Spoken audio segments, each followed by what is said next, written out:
Alright, our next speaker this morning is Manuell of the University of Coimbra, representing localic groupoid geometric theory.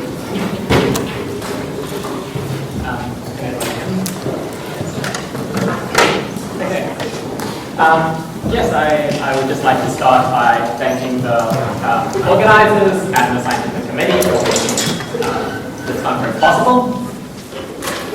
And I must mention that this talk is based on joint work with Josh Rigley. So, kind of the main subject of this talk is about this result of Gial and Tierney in their paper on an extension of the Galois theory of Grothendieck, where they show that every Grothendieck topos is a topos of C on some localic groupoid. But I think many people kind of know about this result, but they aren't entirely sure how to actually find a localic groupoid for a given topos. You can find like many questions on Manuell and things where people aren't sure exactly how to do this, even though technically you could say much of this is in somewhere in the original paper, but it's kind of hard to extract if you aren't already an expert in topos theory. So much of this talk will be trying to kind of explain this result and hopefully give you a way to actually find out how to find this localic groupoid. And then at the end, there are some results which are maybe a little more new. But let me just start at the beginning and kind of give some background. So a geometric theory, you can define it by giving some basic sorts, which you can think a model in set, these will just be sets. And then some basic relations. And as a special case of relations, we can also have propositions. And then some axioms. And what makes it a geometric theory, as opposed to a first order theory or something, full first order theory, is that the formulae, you can build them up from the relations, and you're allowed to use an equality relation also. And you can use finite conjunctions and existential quantification.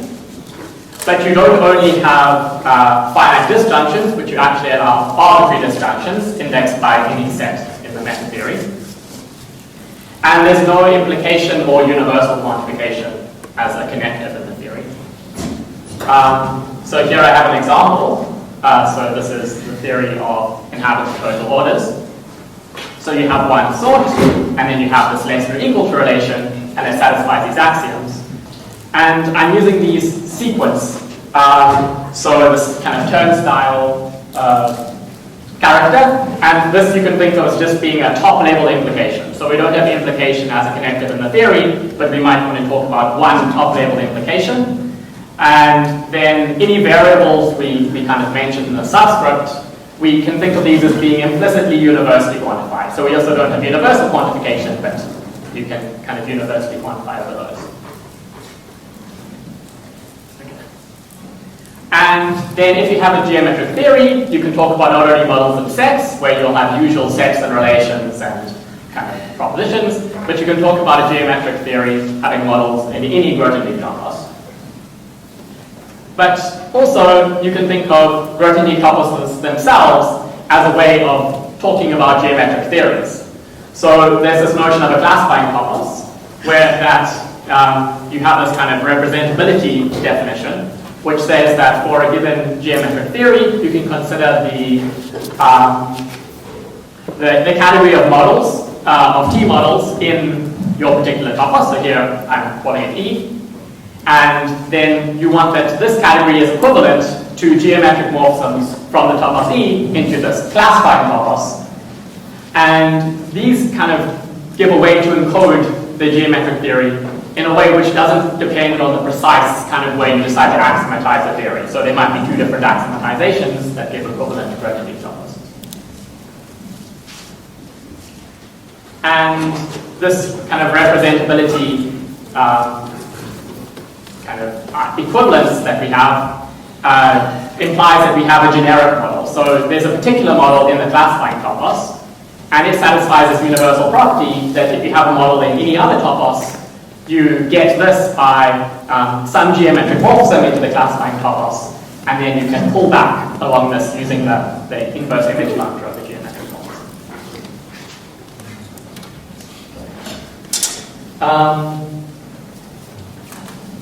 And then, okay, so we spoke about geometric theories in general, but as a special case, you can say what happens if we don't have any sorts. And we call these propositional geometric theories. And as an example, I'm going to consider partial functions from the natural numbers to subset x. Now, x is not going to be a sort. I called the sort x before, but now x is just a fixed set that we start with. And so this is just going to have propositions. And we're going to have one proposition for every natural number and every element of x. And this proposition we interpret it as meaning that the function that's going to end up, like if we have a model, it will be a function or partial function, and it must send n to x. And then we have an axiom which says that this must be functional. And the models of these will be partial functions from n to x. But it's actually quite natural to take this set of models and equip it with a topology, because you have a topology given by the definable propositions in our theory. And you can kind of see this because we said we allow finite conjunctions and arbitrary disjunctions. So these then end up giving that this actually satisfies the accent of the topology. But better, rather than using a topological space, it's better to actually do this in a point-free way. So this is called a locale, and you can think of it as just being like a topological space.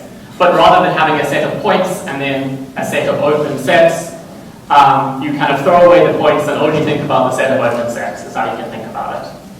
Or more formally, you think about it as being the category of locales is the opposite category of what's called the category of frames. And this category of frames is an algebraic category. So they're just certain lattices, and you think of them as being the lattices of open sets. So here's a definition of what a frame is, but I guess the precise definition doesn't matter. They're just trying to model open sets. And frames are the Lindenbaum-Hartley algebras of propositional geometric theories. So they're a way to study them in the same way Boolean algebras can study propositional classical logic. And if we have a propositional geometric theory, we can turn it into a presentation of a frame by generating relations in a very straightforward way, where the basic propositions become generators and the axioms give you relations. And then this frame satisfies this universal property, and the corresponding locale, if we think of this locale, we call this the classifying locale of the geometric theory. So I mentioned that you have if you have a topological space, so we want the frames to model the open sets of a topological space, so certainly any topological space should give you a frame. But not every frame comes from a topological space. So as an example, consider this theory of partial surjections from the natural numbers to a set x. So before I told partial functions, so we need to add an extra axiom or an extra family of axioms. And this extra family of axioms gives us that it should be surjective. So you take this join over every natural numbers, and then there must be some natural number which maps to every x. And if we take x to be very, very large, there aren't going to be any partial surjections because x will just be too big and you won't be able to map onto every element of x. So in set, there won't be any models, and so there won't be any points in this space of models. But you can show that the frame you get, that kind of thing, for the classifying locale, it's always non-trivial in a very strong sense.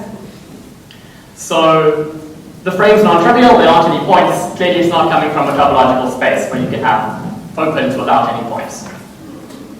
But this is actually an important example which we'll see later. In some sense, you can think about this theory and study it, even though there aren't any models in set. There will be models in other topics.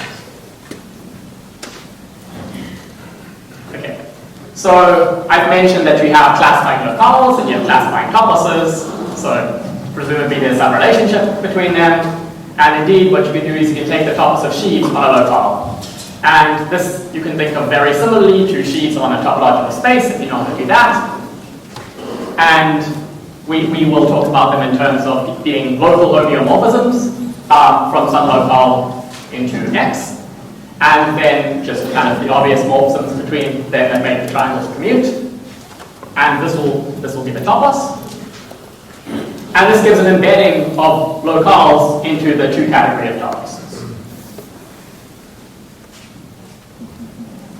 But okay, not every topos is localic, not every topos comes from this, which I say here, it's a bit of a pity because locales are much easier to talk about than toposes. We can study frames as kind of algebraic structures and things, that's much simpler than toposes, which sometimes have a reputation for being more scary. But Giannichini, their result, showed that in some sense this is close to being true. So it's not true that every topos is sheaves on a locale, but every topos is sheaves on some localic groupoid. So that's kind of what we're trying to understand. Okay. So we know that in the case of a propositional geometric theory, we can understand things by thinking of this space of models. So maybe if we try to understand a general kind of, so one thing I didn't mention that I guess I will mention now is that not only can you have classifying toposes for a geometric theory, but every topos classifies some geometric theory. So if we try to understand what happens with a general geometric theory, maybe we can understand general toposes. And we know that if the theory is propositional, then it's kind of easy to get the space of models. That's fairly easy to talk about. But can we imagine a space of models if it's not propositional?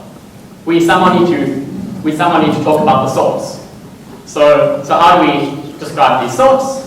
And we immediately see that there's maybe this problem because a model of the theory is going to assign a set to these sorts.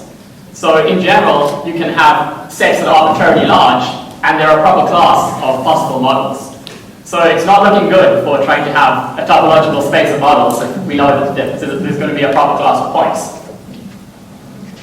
But now we remember from a few slides ago that I told you that the locale of partial surjections from the natural numbers to any set is non-trivial. So this means that in some sense, every set is a subquotient of the natural numbers. Okay, this sounds completely ridiculous, but maybe we can just see where this leads us. So if we know that our set in the model needs to be a subquotient of the natural numbers, then we can represent it by a partial equivalence relation of the natural numbers. So a partial equivalence relation is like an equivalence relation, but you don't have the reflexivity axiom. And then this defines a subquotient, because you can take the set of all elements which are related to themselves, and then on the subset, you restrict to an equivalence relation, and then this defines a quotient. And we can define a very nice propositional geometric theory that describes partial equivalence relations on the natural numbers. And we can use this now to come up with the locale of models. So for every sort of our theory, we're going to have some copy of the theory of partial equivalence relations.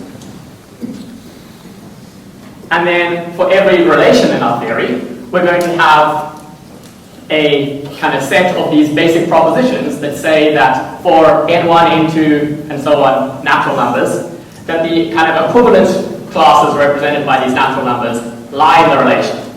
And then we're going to have axioms that say that the membership in the relation respects these partial equivalence relations in a straightforward sense. And then for every axiom in our theory, we need to now encode this axiom in terms of these natural numbers and these partial equivalence relations.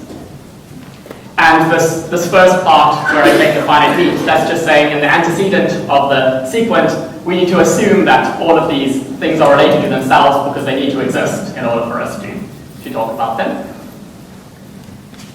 And then we translate things by replacing free variables with natural numbers. And whenever we have an equality, we're going to replace it by these partial equivalence relations we're talking about. We can translate these kind of membership in a relation in the obvious way. And when we have existential quantification, we're going to replace it with a join over the natural numbers. So this defines a propositional geometric theory, and so it gives us a locale. And the points of this are going to be precisely these models kind of coded by these sub-quotients. So are we done? No, well, we can't be completely done, right? Because not every topos is going to be localic. But one problem is that different sub-quotients of the natural numbers can correspond to isomorphic models. So if we just, for example, suppose we just have a single sort and no axioms, the singleton could be given by just essentially saying the subset of the natural numbers just being 1 or the subset being 2, and these are going to be completely isomorphic, but they're different points in our locale. So one way that we can deal with this is we could also construct a locale of isomorphisms of the models. And you can kind of do this in a similar way. I didn't stress this out loud, but in the original slide when I talked about this construction of objects, I said if you take a theory T, then we call this kind of propositional theory, you get P of T. And we can now apply this to the theory of isomorphisms of T models, and it's very easy to define the theory of isomorphisms of T models. I've written it on the slide here. So then we also get a locale of morphisms. And these can kind of combine to give an internal groupoid in the category of locales, where the maps give you the domains and the codomains and tell you how to compose morphisms, and it works kind of in the obvious way.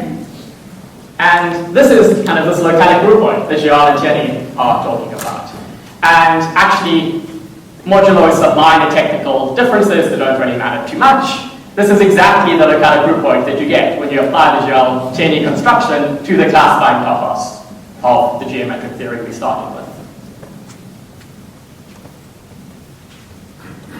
And if we want to recover this actual classifying topos, we're going to need to take sheaves on the localic groupoid that I've defined, which I'm calling GT. And a sheaf on a localic groupoid is exactly the same. Well, it's a sheaf on the locale of objects, but then you need to add the action, an action by the kind of locale of morphisms. But I won't go into the details. But another way to think about this, if you kind of unravel the definition and think a little bit, another way to define this is in terms of certain internal discrete vibrations into this internal category.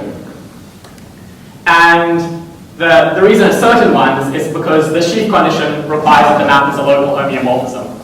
And this means that the fibers are discrete. So in some sense it's kind of a topologically discrete vibration. And if you kind of imagine doing the Grote deconstruction, this is like having some kind of functor from this internal groupoid into set. I mean, this doesn't make sense, but maybe this is how you can conceptualize what this is doing. And this kind of makes sense if you have a discrete, if you have a small groupoid with a discrete topology, this will just give a functor into set.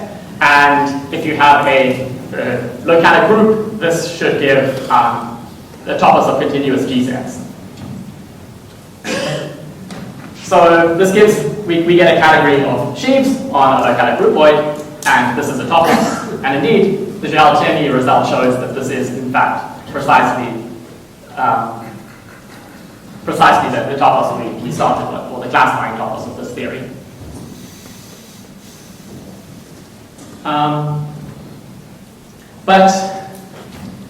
Okay, so hopefully that's kind of somewhat reasonable, and we have some idea how you can take a geometric theory and get this localic groupoid. But now, this is the part where we want to kind of go a little bit further or see it a little bit more than what is in the Gérald-Thierry result. And to do this, it would be nice to talk kind of purely in terms of the localic groupoids rather than mentioning toposes. So you can talk about what it means to be a kind of T model in this topos of sheaves on the groupoid, and you can phrase it just in terms of the groupoid. So you're going to have for every sort, you're going to have a sheaf on the groupoid, and then the relations are going to be certain open sublocales, and they'll satisfy certain axioms, and you can represent what these give. And in particular, we can look at what the generic model is. So what does the generic model give in this particular localic groupoid? And for every sort, we're going to have this certain Natal space, which then maps down into the local objects. And it's fairly intuitive what this gives. So the way to think about it is in terms of the fibers of this map. So for every, so remember that the points of the local objects kind of describe the models in terms of these partial equivalence relations on the natural numbers. And then for each sort, you can consider that partial equivalence relation, and then you can actually just taint the quotient by that partial equivalence relation at that point. And then this will give these equivalence classes of natural numbers, and then these are equivalence classes of natural numbers are what are in the fibers. And then there's a way to describe this in terms of the geometric theory, and we can then define what these models look like. And then this satisfies universal property, I mean, as you would expect, because the classifying topos, the generic model for a classifying topos satisfies universal property. But there are many localic groupoids that don't come from toposes. So you can get certain localic groupoids from toposes, but localic groupoids, there are many more of them than just ones that come from toposes. And this satisfies this universal property, not just for, in terms of classifying T models, not just for toposes, but for all localic groupoids. So this is a stronger result, except there's a technicality which I'm not going to get into, but you can't use internal functors, so you need to use antifunctors instead of internal functors, but then you get the result. So this is an improvement, maybe, in some sense, of the original result, at least if you care about things more than toposes. But besides having that improvement, another kind of advantage of not talking in terms of toposes is you can now move away from talking about toposes at all and talk about things that don't really make sense for toposes. And one way to do this is to kind of have replace all of the local homeomorphisms with some kind of other map. So if we replace them with proper separated locale maps, then we're talking proper separated locale maps rather than the fibers being sets. The fibers are now compact household locales. And we can now do a very similar thing. So instead of having these partial equivalence relations on the natural numbers, which are always going to be open partial equivalence relations, we can use closed partial equivalence relations on Cantor space. And then instead of using this result, I mean, I didn't tell you where we use this result, but it's used in the proof that this works. Instead of using this result that you get this non-trivial locale of partial surjection from N to any set, you can use that there's a non-trivial locale of partial surjections from the Cantor space to any Hausdorff locale. And this is some kind of constructive version of the Hausdorff-Alexandrov axiom, but it doesn't require any countability assumptions. And then if you do this, you should be able to run the exact same construction.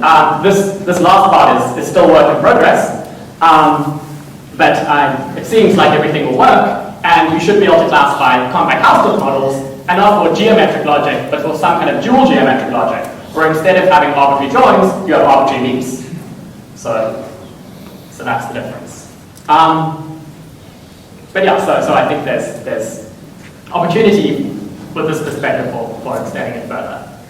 But the kind of the things I spoke about in the first 3/4 of the talk, that's already in this paper that's on the archive by me and Josh, and then in the later paper we're going to do all the other results. But thank you.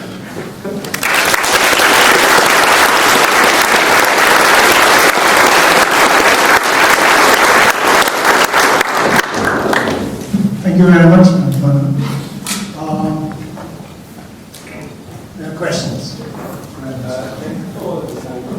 And just to your last slide, when you use this poker or dual or your localic reconstruction, is it for instance treated stuff that à la bourse, or topos that are involved in filter logic and this kind of stuff. Because it's very suited for this precise.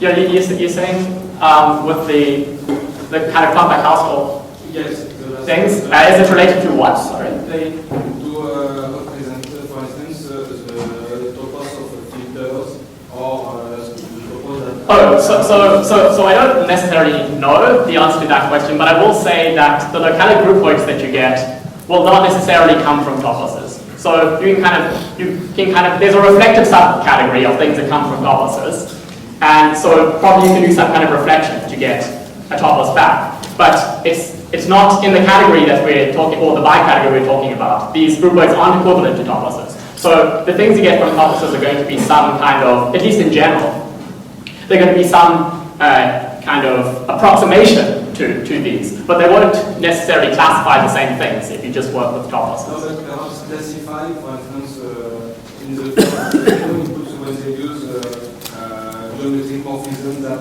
moreover in gas image part also preserve infinite conjunction and stuff like this. And it's classifying notion relative to filter logic and this kind of stuff perhaps is okay, yeah, I don't know. I'd like to talk to you about this afterwards. Okay, there was another question, yes? So in order to construct this groupoid, Yeah.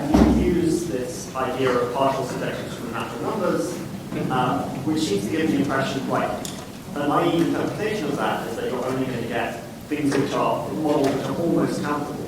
So how does constructing sheaves on this localic groupoid compensate for that? How do you get all of the models back?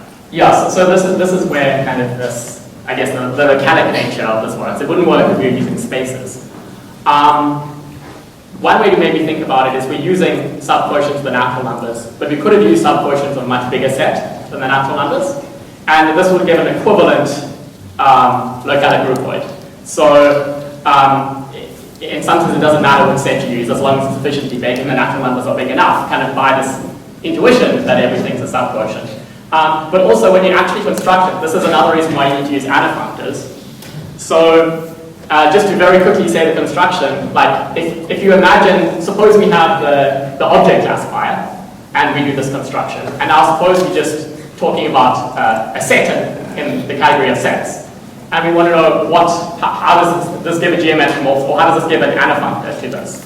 So what you do is you take the set, and then you consider all isomorphisms between this set and the natural numbers, the locale. And this is a non-trivial locale. And then you kind of pull it back to this locale rather than being over the terminal locale, and then you get the projection there. And now because it's fired over all of these bijections, you now know kind of what you can send it to the appropriate subquotient. Or it's not isomorphisms within the natural numbers, it's isomorphisms with it and a subquotient of the natural numbers. And then you know which subquotient to map to, and everything works out. But of course, these locales end up having no points, but everything works. One more short question, yes? I guess I have a very similar question that I'm still not understanding. If I have, like some topos M, or my favorite topos is the topos of sets, and let's say that we're trying to classify the theory of groups, just for something really concrete. Then now, let's say that I want a group that's bigger than the natural numbers, right? Then obviously there are no partial surjections from the natural numbers to this group G in the set. So it sounds like the way you're trying to get around this problem is pass to some larger topos where you just freely added partial surjection from the natural numbers to G. Is that right? Yeah, you can think about it like this. So one way you can understand kind of locales is you can understand them as they may not have enough like models in set, but they can have models in other growth-unique toposes. And you can understand it in terms of forcing. So if you have, so it may not be true that a given set X is a subquotient of the natural numbers, but you can always pass to a forcing extension where you forced like a certain like partial surjection into existence. And then in this forcing extension, it is a subquotient of the natural numbers. You can do everything you want, and then you can kind of see what the ramifications mean in your original universe.